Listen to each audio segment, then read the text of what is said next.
Mən indi böyük məmnuniyyətlə sözü deməli, ana dediyim bir şəxsə verəcəm. Onun sözünü özüm axırda saxladım. Çünki o Qramayel ana xeyrdası versin istəyirəm Sabiqə xanıma. 40-dan artıq kitabın müəllifidir. Onun 20-dən artıq şəhidlər mövzusundadır. Azərbaycanda ayaq vurmadığı, gedib tanış olmadığı bəlkə də qazi və şəhid ailəsi yoxdur. Öz xərci ilə kitablar çıxardır. Yəni 40-dan artıq kitab çıxardıqdır. Onların 20-dən artıq şəhidlər haqqındadır. Yəni ədəbiyyatda fədakarlığın, təmənnasızlığın, qayğıkeşliyin simvolu Gülamayel anaya mən böyük məmnuniyyətlə söz verirəm. Hər birinizə salam olsun. Hər iki müəllifə mən öz minnətdarlığımı bildirirəm. Məzər xanımla, Zəhra xanıma öz minnətdarlığımı bildirirəm. Mənim bu gözəl qızım Sabiqə xanımın əməyinə, şəhrinə dəyər verib, belə gözəl əsərlər yaratmışları üçün mənim həm bu şair qızım, həm yazıcı qızım, həm alim qızım, ailə inancım əbədi yaşar olaraq, sönməz günəşi olaraq, oğlum Əsəd Cəhəngirə də akademik deyirəm ona mən ədəbiyyatımızın həqiqətən bu gözəl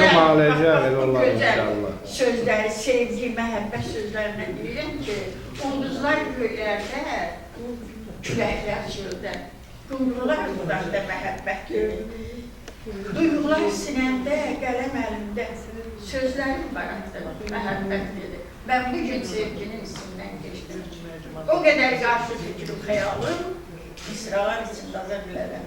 Bütün yazdığımı unutsam belə, bir fikri yenidən yaza bilərəm. Mən bugün sevginin içindən keçdim. Mən bugün əziz balam, bax, akademik Əsəd Cəhəngirimizin, professorumuz, yazıcı, alimimiz bəxş elədiyi Allaha min şükürlər olsun ki, Sabiqə xanımın sevgisini, mən Borçalı mahalının, Azərbaycan mahalının, Gürcüstan mahalının, Türk dünyasının sevgisinin ədəbiyyatın içindən keçdim. Hamıdan minnətlərim.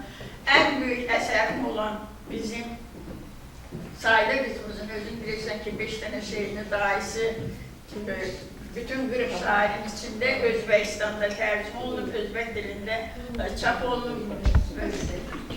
Sürprizdir, ona görə deyirəm. Sözünüzü aşıq yazdım. O gəldiyimizdir ona var. Gəlin söz saxlanmır. Moskvada olan bacımın gözün aydın olsun deyirəm ki, belə evlatları yetişdirir, belə. Allah'a çəkəcəyim ki, mənim belə gözəl oğlum, qızım var. Sağ olun. Gülamayel anaya versin, Gülamayel anayla müxtəlif bölgələrdə onun şəhidlər haqqında yazdığı kitabların təqdimatlarında olmuşam. Masallıda, müxtəlif yerlərdə ümumiyyətlə, Bakının müxtəlif rayonlarında.